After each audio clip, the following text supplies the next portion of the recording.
Up next, Ed Conroy presents What's It All About, Alfie? Reflections on 5 decades of anomalies, local and global.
And welcome back, folks. This is Smiles Lewis, and you are still tuned into the 4th week of our Streamathon emergency fundraiser series that we're having every Saturday, starting back in November 21st and ending December 26th. We've got a lot of great content lined up for you, and coming up right now is the latest board member to the Anomaly Archives. We are so happy and proud to have him as a board member for our 501c3 Scientific Anomaly Institute Anomaly Archives nonprofit. Ed Conroy, in early 1987, at a MUFON meeting in San Antonio, was shown a Reader's Gallery copy of a new book by author Whitley Strieber entitled Communion, A True Story, by his friend Dennis Stacy. Dennis, who was at the time the editor of the MUFON Journal, suggested to Ed that he might want to do a story on Strieber in his new book in the San Antonio Express News, for which he was an arts writer at the time. He turned Stacy down and did not take the galleys of Communion. As fate would have it, though, he changed his mind, and the result was his book Report on Communion, the result of his year-long investigation into not only the story of Communion and its place in UFO-related literature, but Strieber's life and novels. Like many a writer with a family to support, Ed has found his professional success as an administrator and development director for several arts organizations in San Antonio, including the Carver Cultural Center, the Guadalupe Cultural Arts Center, San Antonio Symphony, and for the past 20 years, Southwest School of Art. We are very proud to welcome Ed to the board of Anomaly Archives and look forward to utilizing his professional experience and guidance to help Anomaly get through the hard times we are all experiencing at this time and to grow in many ways that will be beneficial for our community. And without further ado, hey, Ed, how are you doing today? Oh, sorry. Now, Mike is muted. There we go. It's working now. Yeah, right. Okay. How are you doing? Yeah, hi, Smiles, and thanks for having me, and thanks for everybody who's donated. You know, we've come a long way, so this is awesome. Well, without further ado, I'll let you take it over, and I'm really curious to hear about your reflections on this strange world that we inhabit. So, okay, thanks, Smiles.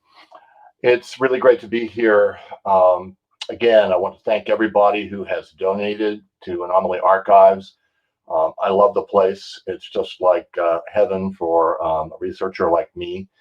And I want to thank everybody here who's joined us to listen to me tell about some of the extraordinary experiences that I've had. I'm going to give you my testimony, my testimonio, as my friend John Philip Santos says in Spanish, about not only some of my anomalous experiences, but about the future of humanity in relationship to all of this business. That's why I call it What's It All About, Alfie, this talk. So what is a testimonial? A testimonial, according to sage research methods, an academic source, is generally defined as a first-person narration of socially significant experiences in which the narrative voice is that of a typical or extraordinary witness or protagonist who metonymically represents others who have lived through similar situations and who have rarely given expression to them. A metonym, by the way, is a word that substitutes for another, such as crown for king. So I hope that you will momentarily, with me here before you, standing in for you, that my testimonial may perhaps inspire you to write your own or expand one that you may have already started. I'm able to give you this testimonial today because for several years I have been engaged in a period of recovering and reintegrating into my present personality lost parts of myself, especially those related to my experience as a reporter on UFO-related matters. For 3 decades, I have devoted myself to my family and my work. My relationship with the San Antonio Express News came to an end in 1991 after I profiled Henry B. Gonzalez, our representative from San Antonio for Mother Jones magazine.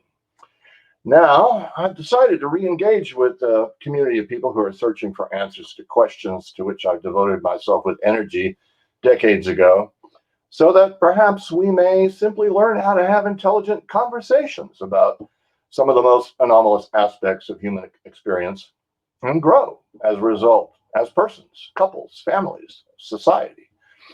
In this process of personal rediscovery, friends are very important. Smiles deserves my special thanks for inviting me to serve on Anomaly Archives Board, and I am confident that we will make progress growing our audience and growing our services in due time. I'd like to also give thanks to John Philip Santos, now a professor at UTSA after a distinguished career in television journalism with CBS News in New York and work for major foundations, for his friendship and encouragement over many years. His invitation in 2019 to tell my story of many of my anomalous experiences related to my research of Whitley Strieber to his class at UTSA helped me to regain my voice as someone who was and is both a professional reporter and what we would call in today's parlance an experiencer. I also wish to express my heartfelt thanks to my friend of 40 years, Jonathan Paul de Vierville, PhD, who encouraged me to make a presentation on my long-distance love affair with crop circles for the 2020 Temporary Temples Crop Circle Conference this summer at the invitation of Karen and Steve Alexander.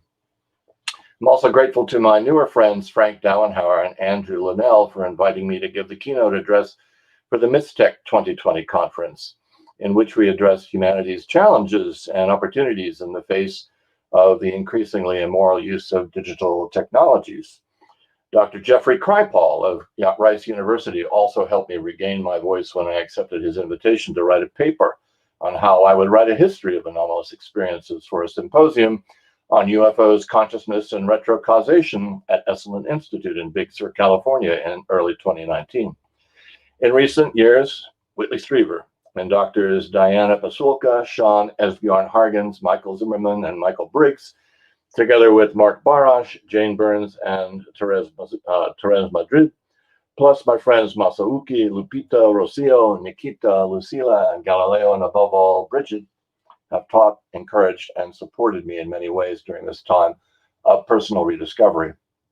I would particularly like to express my profound appreciation and respect for the works of Artie Six Killer Clarke, who, in my opinion, is without question the best reporter of anomalous human experience whose work I have ever read. Her books are a great inspiration to me, and I hope to do work as good as hers in the remaining years of my life. I am grateful to all of these people and to many other wonderful people whom I have met along the way in this new path of time, too numerous to name. So now, at the age of 67, I feel a great resonance with Burt Bacharach's haunting song, What's It All About, Alfie? So beautifully performed by Dionne Warwick and Barbra Streisand back in the 1960s. Here's a little of the lyric. What's it all about, Alfie? Is it just for the moment we live? What's it, Alfie? As sure as I believe there's a heaven above, Alfie, I know there's something much more. something even non-believers can believe in. I believe in love, Alfie. What I love about that song is that it unites the big question in life, the question of the meaning of our experiences, with choosing, in the face of life's harshness and even cruelty, to believe in love.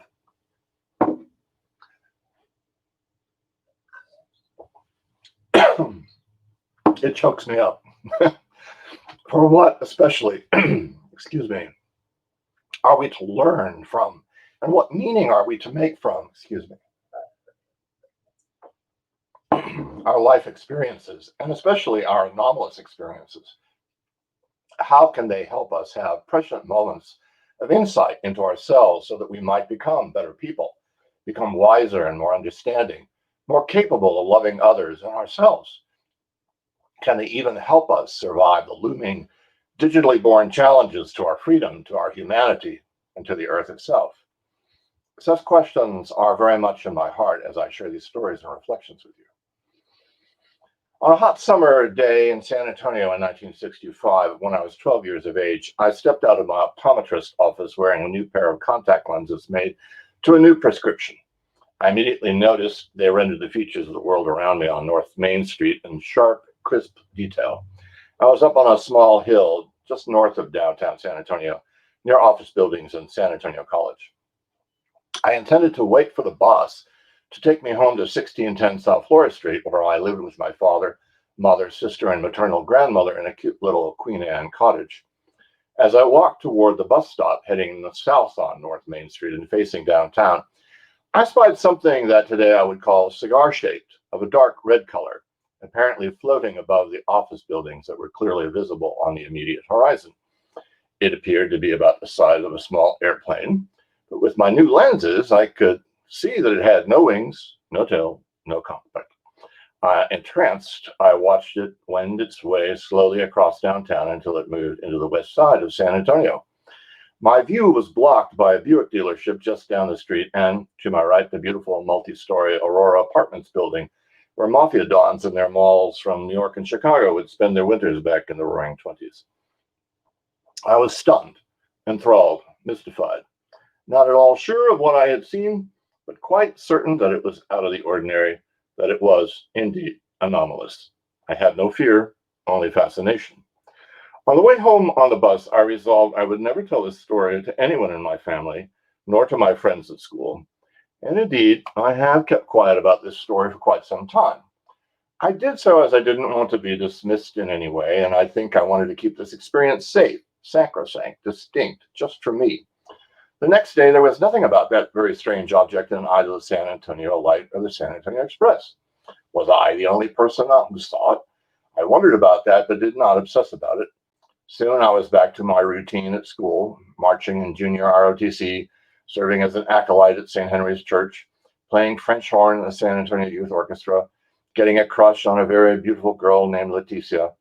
Life went on, but I was very much changed. I didn't realize just how profoundly changed I was by that experience until I started reflecting on it as an adult. Today, through the microscopic vision into my own past that I find comes with my advancing years, I find the following reflections flooding into my consciousness.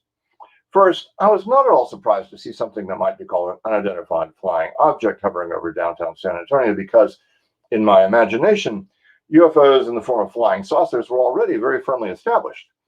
Flying saucers were hovering in the back of my mind because, from about the age of 8 until the age of 10, I frequently watched such B-movie science fiction classics as The Day the Earth Stood Still, Invaders from Mars, Teenagers from Outer Space, and of course the original production of The Invasion of the Body Snatchers, which I found to be utterly terrifying. I remember watching them in the little breakfast nook we had in our home in Youngstown, Ohio, where a small TV perched on a shelf where I did my homework after school, sometimes with my friends, with a peanut butter and jelly sandwich and a glass of milk. Today I recall that it was after I had seen that floating object over San Antonio that I decided I would seriously start reading science fiction. I went to the local branch library and took out a copy of Ray Bradbury's The Martian Chronicles, which I love. Soon I was on my way into devouring Isaac Asimov's Foundation trilogy, Robert Heinlein, and other great authors throughout my childhood, and then into my teens. It was not until I was 20 that I would pick up a copy of Flying Saucers Have Landed by George Adamski, but I am sure that had I found a copy in the library or at a bookstore, I would have read it. So when I saw that cigar-shaped phenomenon floating over downtown San Antonio, I was not at all surprised. It seemed to me that finally I was being led into on a secret that, it seemed to my young mind, screenwriters and directors in Hollywood and perhaps some novelists already knew a lot about. I'd like to convey you two other additional stories of anomalous experiences from my childhood that profoundly shaped my consciousness throughout the rest of my life, and I think prepared me to do my work with Whitley Strieber. During my childhood years in Youngstown, Ohio, my family and I were fortunate to live in a beautiful neighborhood near a small forest that surrounded a sizable dammed lake that in turn fed a small river with a rocky riverbed, all within walking and biking distance of our family home. I was also fortunate that my best friends Nikki and Johnny, who lived in the neighborhood, all loved exploring the creeks with me, hunting for fossils and crayfish, rowing and fishing on the lake, or just ambling through the woods in our free time. We were passionately in love with Mother Nature. One day, I think the year was 1962, while I happened to be walking alone through a section of the woods near the lake, I came across a clearing in which I was immediately struck by the sight of a circle of flattened grasses arranged in a beautiful swirl. It was relatively small, perhaps no more than 5 feet in diameter, but I was transfixed by the beautiful way in which the swirl was constructed with the blades of long grass woven into one another. It seemed to me, moreover, that there was something special about the atmosphere in the clearing, as though the air were sparkling with energy. I had no words to describe it. I was just awestruck by the feeling that the space had become somehow sacred. I sat down next to the circle so that I could contemplate the wondrous nature of it for some time. I do believe it was my first spontaneous experience of meditation, for I had a feeling of being outside of time. Nothing seemed to matter for that indeterminate moment but the circle, being near it, and sensing the energy that seemed to be in the air all around me. In due course, being a boy, I snapped out of it, feeling a little bored and hungry, desiring to return home for a sandwich. I walked a little farther, though, and found a small hillside which had a hole in its side. I looked within and saw, even more to my amazement, a mother rabbit in her den with 2 baby rabbits by her side. I could feel the motherly love of the mother rabbit and the special nature of what was happening as she protected and nurtured her babies until they were old enough to emerge into the world. I felt at that moment as if I had just been given 2 glimpses into secrets of nature which most people never see. I could not help but feel that my encounter with the circle of world grasses was special, rare, and somehow just for me. The emotional impact of those experiences was very deep, for I felt there was something holy about the place of the circle and the mother rabbit's den. Even so, only a year later, for which reasons which I will explain momentarily, I forgot about those experiences as they were just too painful to remember. Today, of course, thanks to a comment by my good friend Jonathan DeVierville, I am struck by the symbolic significance of encountering a rabbit hole near a circle of swirled grasses. Perhaps it was in that very moment of discovery of the swirled grasses in the forest clearing by the lake that I began my journey down the rabbit hole that has become a metaphor for much of the rest of my life. The next anomalous experience from my childhood I wish to relate took place in that very same breakfast nook, at that very same table where I watched my beloved science fiction B movies. The date was November 24th, 1963. It was noontime, and I was watching the news while eating my lunch of a fried bologna sandwich. Yes, that's what we ate back then. I was observing the news feed that showed Lee Harvey Oswald being moved through the basement of the old Dallas police headquarters, when suddenly a man stepped forward and shot Oswald with his pistol. I'll never forget the look of intense pain on Oswald's face as he gripped his stomach and doubled over, nor will I forget the chaos in that tight little space that ensued as Jack Ruby, the shooter, was apprehended. It was the first and only time I have actually seen a person killed in front of my very eyes, albeit on television. Later that day on a television news broadcast, I learned that Ruby was a nightclub owner, and my first thought was, it had to be a mafia hit. Now, why would a 10-year-old boy in Youngstown immediately assume that the mafia was involved somehow in that incident? Well, it just so happened that Youngstown was a mafia town, and my father was educating me about the mafia. As city manager of New Rochelle, New York, and in his position as the executive director of a nonprofit urban redevelopment corporation in Youngstown, my father had experienced plenty of mafia influence. He was grooming me to become a public official one day, and he inculcated in me his very strong sense that elected and unelected officials should have a very high degree of personal integrity and resist the efforts of organized crime to corrupt them and their communities. He told me that mafia captains and their foot soldiers were involved in a whole range of shady enterprises, from prostitution and gambling and loan sharking to drugs and the purchasing of politicians to do their bidding. I learned from a courageous article in the Saturday Evening Post headlined "Youngstown, Crime Town, USA," much more, for the reporter named the names of the mafia chieftains in Youngstown and reproduced their mugshots. Many of them were indeed prominent businessmen whom my father knew in his work. Moreover, on November 24th, 1963, our family was in the process of packing up everything we had to go into storage, for my father had resigned from his position because, as he had anticipated, a majority of mafia-related businessmen had assumed control of his board of directors. We moved to Bethesda, Maryland briefly to spend much of December with the family of one of my father's very best friends from the Navy, and my father was interviewed through his help for employment in the federal government. During that time, our families participated in the candlelight memorial service for JFK held at the Lincoln Memorial on December 22nd. We also visited Kennedy's grave at Arlington National Cemetery, where the eternal flame that Jackie had requested burned above the freshly turned earth, dusted with snow. I remember my mind and heart being permeated by the constant feeling that something had gone very wrong in America. I felt, indeed I intuited, that the same kind of people who had taken over my father's organization in Youngstown, because they were actually opposed to real economic development, as it would have cut into their business control of the city and their nefarious practices of loan sharking, etc., were involved in Kennedy's assassination. And there was far more to what was truly going on than what met the eye in the news. My father was crushed by his inability to find a job with the Agency for International Development, even though he had been highly recommended by his friends. As a result, we had no choice but to return to San Antonio, where I was born, where we all were born, by plane to take up residence in the humble cottage home of my grandmother. That is why, after I saw the cigar-shaped phenomenon, I was returning to 1610 South Florida Street, a home bordering on a warehouse district surrounded by a predominantly low-income Mexican-American neighborhood just south of downtown. I mention this because the experience of going from a position of relative affluence to poverty and to living among people who are also poor profoundly sharpened my eyes to the social structure of my natal city and to the world. It also put me in a position of being what Colin Wilson in his classic book called an outsider, not fully accepted by the Mexican-American children at St. Henry's School at first, nor by the children of the few affluent families who remained friends with our family in Northside San Antonio, who never visited our humble abode on the wrong side of the tracks. I classify my viewing of Oswald's murder and the transformational events that occurred in my family's life in the ensuing months as anomalous, because they most certainly fit the definition of deviating from what is standard, normal, or expected. In Youngstown, I expected I would grow up in our lovely home, enjoying wonderful summer vacations, and perhaps go to Annapolis and serve as a Navy officer, as my father had. I admired him greatly.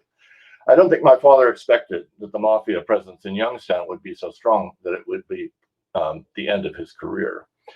Yet it was precisely those anomalous experiences, including my encounter with the circle of flattened grasses and the rabbit hole, that set me up, so to speak, to become a reporter, someone with an urge to dig deeply beneath the surface of things, unwilling to accept the official pronouncements of either state or church as true, simply because they were delivered by people in positions of authority. Now, in retrospect, I see that these fundamental experiences of my childhood, which I've just related, changed my consciousness of the world in many significant ways. I knew there was evil afoot, and I knew that it was up to people who value personal integrity, such as my father and indeed my mother and my grandmother, who saved our family with her loving kindness in taking us into her home. People who made a difference. I felt I had to make a difference in my life, that I had to dig to find the truth, and that I needed to have the courage to tell it and stand up for what I believed, as my father and mother had done. So before moving into sharing my most recent reflections on the work I undertook to research Whitley Strieber, I wish to describe another anomalous experience that took the form of an exceptional teacher who transformed me and for whom I'm very grateful. Susan Huxell, who in 1965 was an English student at St. Mary's University, took me aside one day after a class of the advanced reading group to which I had been assigned at St. Cecilia's Catholic School, where we were reading Oliver Twist, and advised me that I should read the novels of Aldous Huxley and George Orwell. She specifically advised me I should first read 1984 and Brave New World, and I did. I would have never gotten that from any other source in my world, if not for her. The impact of reading those novels was nothing short of revolutionary for me, for they expressed the fears I felt deeply in my mind for the future of humanity. Also, remember, I was among that generation of kids who used to have to duck and cover in school and go into bomb shelters because we believed that atomic war, as we used to call it back in the day, was just around the corner. Both authors depicted worlds in which all trace of human freedom, and hence our humanity, had been wiped out in the interest of the presumed common good. They are masterworks, among the greatest novels of the 20th century, in my opinion. While they used to be taught widely in high schools, they have fallen out of the literary canon for young people, and hence I would wager might be unknown to a large number of young people growing up in our world, in which totalitarianism is now not being implemented through the brute force and party structure of 1984, or through advanced applied eugenics and psychedelic drugs, as in Brave New World, but rather through our addiction to our digital devices and the algorithms running through them that are shaping our thoughts, feelings, and desires. I mention this concern because I observed today that one of the big questions facing all of humanity now, as so many people are pushing for official disclosure of an alien or extraterrestrial presence, is the question of who we, as humans, really are. What is to become of us in the coming decades as we deal with the coming onslaught of governance by social credit systems run by artificial intelligence through the 5G Internet of Things? Will aliens save us from that? Will disclosure save us from that? But forgive me, I'm getting a little ahead of myself, deliberately. Let me turn to speak then of courage. If there was any one thing that I can say finally convinced me that I needed to dig deeply into the life and work of Whitley Strieber, it was that I could see that he had courage, a lot of courage, to tell the truth of his experience to the best of his ability. And I am very grateful he agreed to let me investigate him. My decision to do so and his agreement profoundly changed my life and consciousness in many new ways. I certainly didn't tell Whitley Strieber about my 1965 sighting of the red cigar-shaped aerial phenomenon over downtown when I did my first interview with him for a profile in the San Antonio Express News that was published on May 17, 1987. At that time, his book Communion, A True Story, was soaring to the top of the New York Times nonfiction bestseller list. And Whitley, being a native son of San Antonio, was of great interest to the readers of the San Antonio Express News with his gripping story of an apparent abduction from his country cabin by wild, untamable, magical beings he simply called the Visitors. I had no intention of telling him my story because I was a professional reporter and I was writing the story about him, not me. While I specialized in arts and culture with a special emphasis on writing about the performing arts, literature, and the emerging world of what we today call Latino arts, as I am fluent and literate in Spanish, I decided that Whitley Strieber very much needed to be taken seriously, not only for his courage, not only for the story of Communion, but for his fiction, and particularly his novels Nature's End and War Day, which in my opinion are two of his best, most important, and today least known works.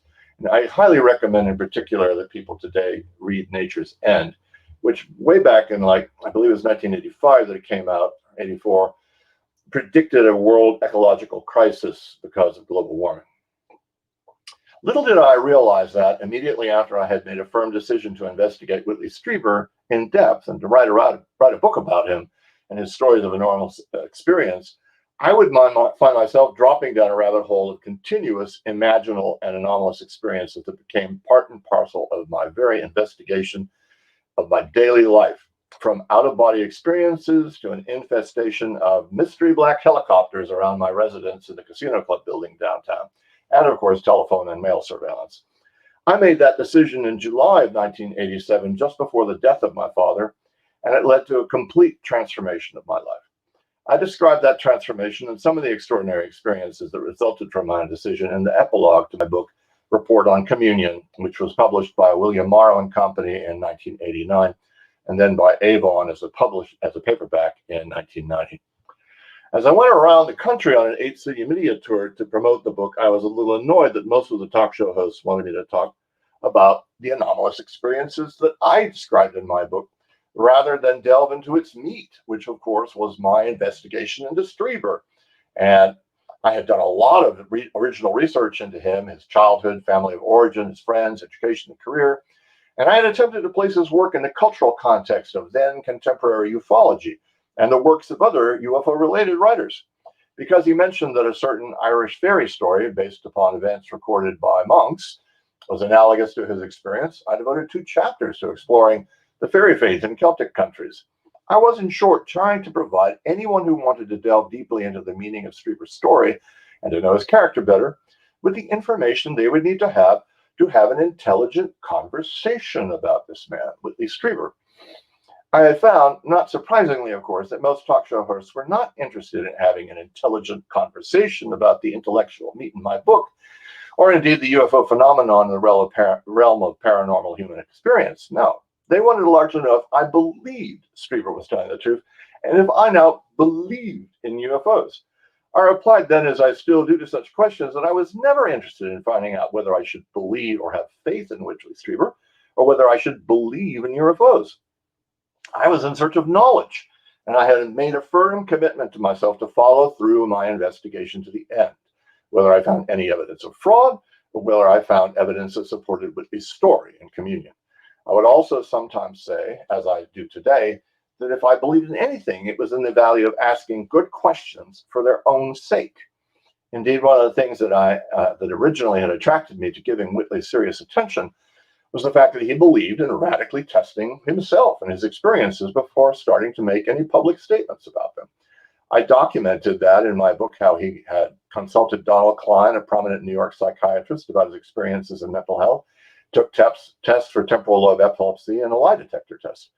I also noticed how he refused in communion to use the loaded term alien or extraterrestrial and preferred to use the term visitor. Most of all, I noticed in the course of my investigation how Whitley Strieber stood on his own, telling his story, and began to gain the respect of hard-boiled talk show hosts such as Larry King or Phil Donahue, who engaged him in in-depth conversations about his experiences. Yes, some talk show hosts back then actually were capable of really good conversations. Whitley was making television history because these prominent men and others were suddenly giving him their full attention, and so too then did millions of viewers. Many people among those millions of viewers were directly affected by Whitley Strieber's powerful testimonial, and they began recounting their own stories to family members and friends in their own extraordinary experiences. While the meme of alien abduction was definitely in the zeitgeist, there were undoubtedly many people who started reporting experiences that to them were other than traumatic abductions. Experiences that involved contacts with apparent beings who took very different forms from the gray beings in the dark, with the dark slanting almond-shaped eyes made famous from the cover of Whitley's Communion. Many of those accounts came to Whitley and his late wife, Anne Strieber, in an avalanche of thousands of letters, which he and Anne edited with the help of the late Laurie Barnes and published as the Communion Letters. In speaking to you all, I know I'm saying nothing new when I express my opinion that Whitley Strieber was one of the several key people who participated in catalyzing a major shift in American popular culture and, in due time, the popular culture of the world. It was a shift that opened up communication not only about the question of whether there were other highly intelligent beings on this planet who are not human, but also made it possible to start to conduct research into such questions and into the higher powers of the mind. Still, I think it is important to acknowledge Strieber's very important impact and also to briefly remember some of the other thought leaders who also participated in creating that cultural shift at that time. Mentioning names is a dangerous game because someone important will be left out of the list. But suffice it to say that back in those years of the early 1980s and early 1990s, others who were having considerable impact on shaping public consciousness regarding the mysteries of the UFO phenomenon and its related anomalies were, as we know, Lyndon Moulton Howe, a pioneering journalist one of the first television journalists ever to take the phenomenon seriously. John Mack, MD, of course, at Harvard, and above all, Jacques Vallée, PhD. Then came The X-Files as the first television series entirely devoted to the dramatization of investigations into the paranormal, entitled with The X-Files.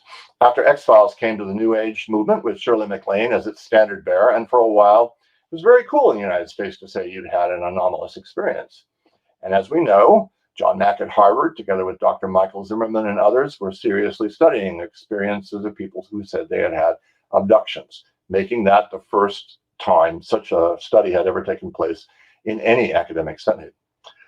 After I had finished with all the work of researching, writing, editing, and promotion of both editions of my book on Whitley, I had to assimilate and come to terms with the extraordinary experiences I had while in the flow state that I was fortunate to be in for many months.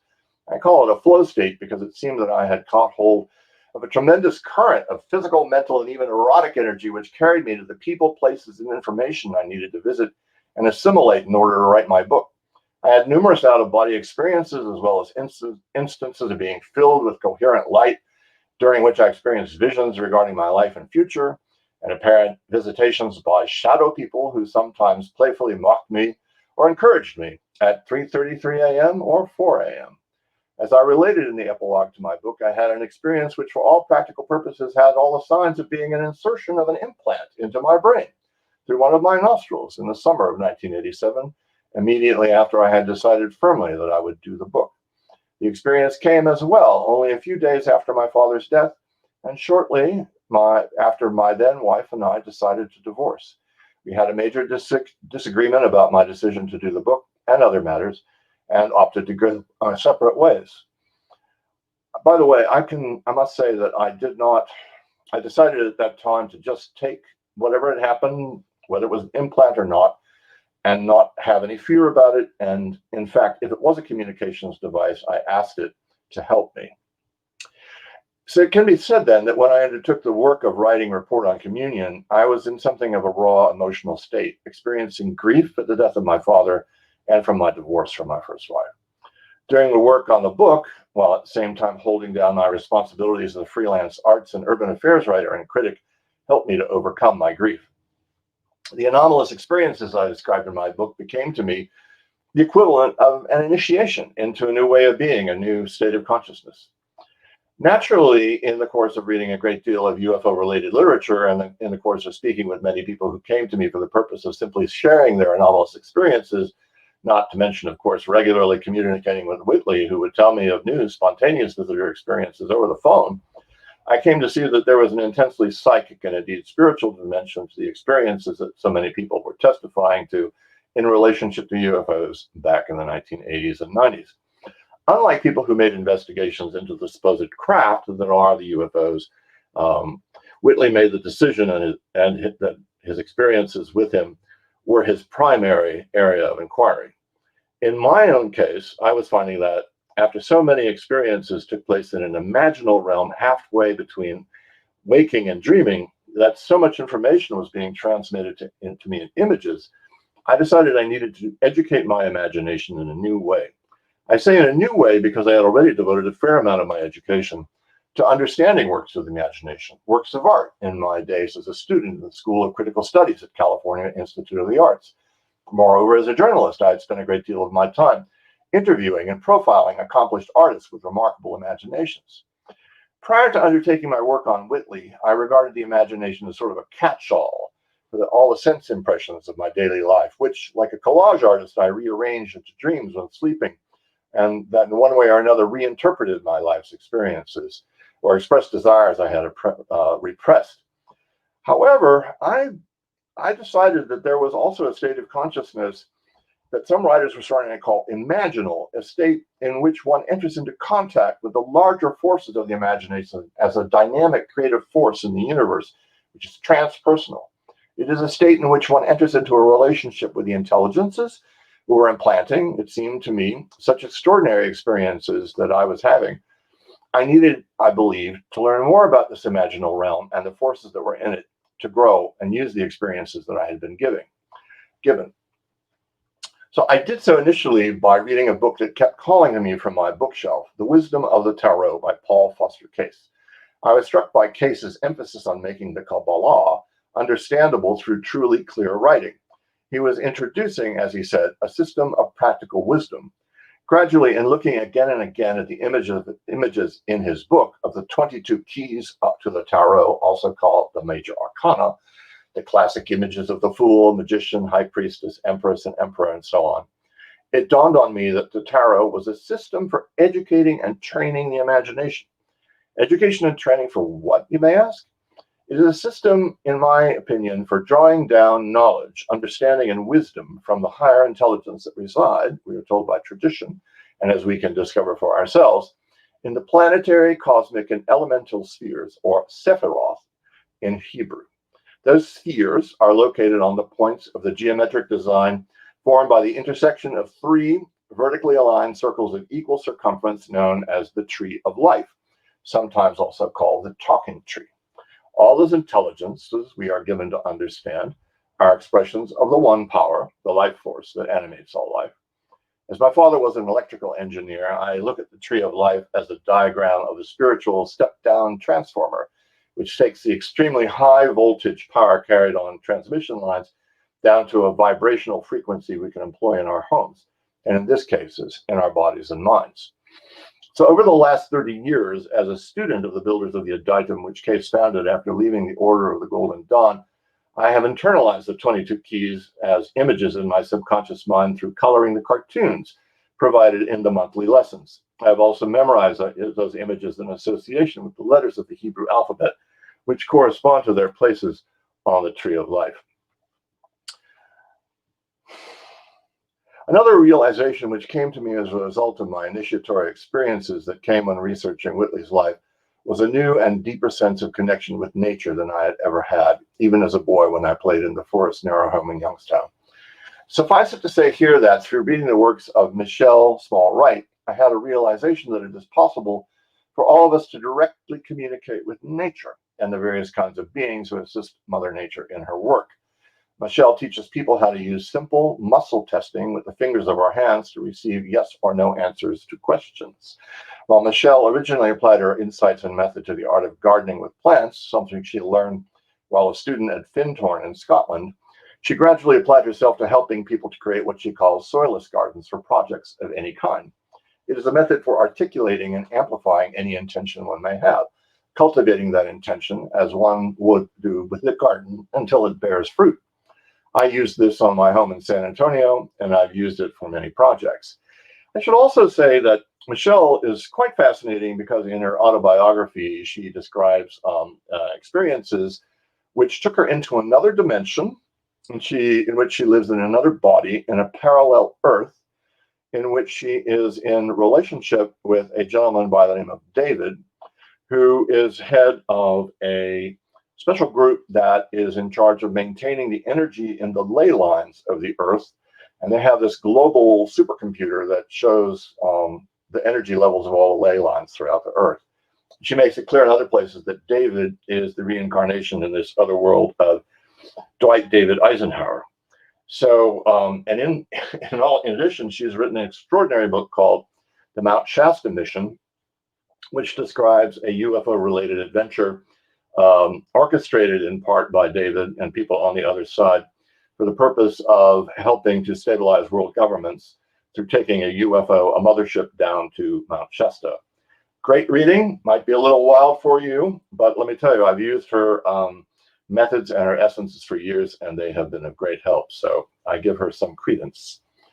In short, I've learned that my consciousness is the greatest gift I have in my possession. And I learned a few tools which I've decided to share with you here for my benefit and for the benefit of others. Time does not permit me to mention my other studies of shamanism or my interest in Celtic shamanism particularly, or my practice of Chinese martial arts, but I recommend all those things to you too. Let me begin my concluding remarks then, which deal with our current global situation by telling you about a brief question and answer session experience I had with John C. Lilly, MD, at the old Palmer Auditorium in Austin in 1981. For those of you unfamiliar with John Lilly, it should be said that he was one of the great pioneers of human consciousness in the 20th century. As a neuroscientist, he became fascinated with the communication styles of dolphins and became globally famous for his work on them through his book, The Mind of the Dolphin. He was also widely read by young people of my generation, including me, who had experienced psychedelic and entheogenic experiences, especially for his later book, The Center of the Cyclone, in which he talked about his travels out of his body to speak with cosmic intelligences while in an isolation tank, and The Scientist, a metaphysical autobiography. When I drove up from Austin to San Antonio to hear John Lilly speak, I had just read The Scientist and was very struck by a passage I had read in the book in which he relates an experience of receiving what he felt was a telepathic communication from an anomalous vehicle, a silvery disc, flying alongside a jetliner in which he was traveling. Lilly described it, as I recall it, to be an experience of receiving information about what he called solid-state entities, conscious beings based on the element of silicon, who were locking themselves into a life-or-death struggle with carbon-based beings on this planet for dominance. He said that this download of information also conveyed to him that the whales and the dolphins were holders of the deepest memories of the evolution of carbon-based life on this planet. He went on to assert that he had been told that if we as human beings were going to survive on this planet, that we must learn to communicate with all cetacean species and work together for the survival of not only one another, but to defeat those solid-state entities which were slowly wending their way into our lives in such a manner as to make it seem that we could not survive without them and their technology. I found that message, coming from a man of such intelligence and scientific eminence, profoundly disturbing, so I wanted to ask him about it myself. There were several hundred people in attendance at Palmer Auditorium to hear John Lilly speak, and I was glad that so many Austinites and perhaps others like myself from out of town were aware of him and his work. A stark, gaunt, and austere man, I found myself feeling a little intimidated by John Lilly when I got in line to ask a question at the end of his talk, in which he gave a resume of his life and work. I somehow found the nerve to ask him to please tell the audience more about what he had written in The Scientist about what I nervously called silicon-based life forms. He gruffly interrupted me to say, "They are solid-state entities," and went on to say that, in his view, if humanity was not going to lose its humanity, we needed to defeat those entities, affirming to the audience what he had said in the book. He was very much in earnest and grave in delivering that warning. He was way ahead of the transhumanist movement we are seeing advocated today by Ray Kurzweil and others, promising that we will have a better life when we are all hooked up into the AI cloud by chips in our brains. I highly recommend you delve into John C. Lilly's works if you have not, for more information on a man who described openly his contacts with what he considered to be extraterrestrial intelligence in the context of the scientific study of human consciousness. And he affirmed the importance of our destiny being linked to the cetaceans. It's an idea that's no longer current in our times, but that doesn't mean it's not worth renewed attention. I bring up this warning about the future of humanity in relationship to the growing dominance of the world by digital forces, because it seems to be that much of the public debate and dialogue about the UFO phenomenon in recent years has been dominated by excellent journalism that focuses primarily on the national security implications of the UFO phenomenon, which at least some elements of this world defense establishments are willing to admit are real. We now even have a news report that some people in intelligence services are in communication with the Galactic Federation, pushing the envelope of what's making it into print. And the recent excellent documentary, The Phenomenon, written by my friend of 3 decades, Mark Barash, reminds us of the deep and hidden history of the UFO phenomenon in the US, the need for an end to UFO secrecy, and provides an example of how some UFO-related beings may be expressing their own concerns for the future of humanity and of the Earth. Against the background of all this news, we have other old hands who remind us that the UFO has long been a vehicle for the manipulation of human consciousness and our beliefs. At the same time, however, that we see increasing media coverage of the UFO phenomenon, We are also seeing a very interesting new development in the emergence of people who are calling themselves hybrids. Many of us are aware of the groundbreaking work being done in this area by new researchers, and we must recognize the extraordinary work of people such as Ray Hernandez, JD, Barbara Lamb, Miguel Mendonça, and others who work with the Edgar Mitchell Foundation for Research into Extraterrestrial and Extraordinary Experiences, as well as, of course, the Institute for Noetic Sciences, also founded by Dr. Edgar Mitchell, and other new organizations around the globe. I've recently become aware of the work of Rebecca Hardcastle-Wright and her new Institute for Exoconsciousness, and others that are seeking to create a new context for understanding and conversation. I also want to deeply thank and recognize my teacher, Dr. Sean Esbjorn Hargens, director of the Institute for Exo Studies, as he is creating a new institutional context online for education about these matters, and is part of the team that put together the new website, What's Up with UFOs, which I highly recommend. So here's a thought. If we humans are discovering that we have a mix of DNA from various sources, not just from the Earth, then perhaps the future of humanity may be more rich and complex and potentially more successful than we may have previously imagined. I will conclude by saying that just as I learned that the major arcana of the tarot are portals to accessing information from higher sources and bringing it into practical use in daily life, so too am I coming to see that the crop circles, the ones that are authentically anomalous, are indeed temporary temples that in a way are portals through which higher intelligence may manifest through us in our minds and hearts, just as such intelligence manifests through the Holy Kabbalah, through the tarot. They bear considerable study. I highly recommend, if you have not, that you check out temporarytemples.co.uk and many other crop circle sites to learn more about what is happening in this field, which has been unfortunately so misunderstood and mischaracterized for so long. There are so many paths to personal and spiritual development and happier lives and relationships possible through the study of anomalous phenomena. Let us not allow ourselves to get caught up in the intrigues and ego trips of people who claim that they have the final answers for anything. Such people are usually running cults of one kind or another, and they take everything, our lives, our money, our sanity, if we give them too much power. But all of us, in my opinion, have far more power than we think they do, and the capacity to tell truth from falsehood. To do so, however, we need to commit ourselves to be educated in the development of the use of our imaginations, of our whole consciousness in ethical ways. Such schooling, such education will come to us in ways appropriate to each one of us if we make the decision to move forward in our evolution and not slip back. I hope that you will decide to make a difference with your life, dig to find the truth, and then have the courage to tell it. Thank you for your attention, and I wish you safe travels. I'm happy to take any questions that you may have in the few remaining minutes for my time. Thank you.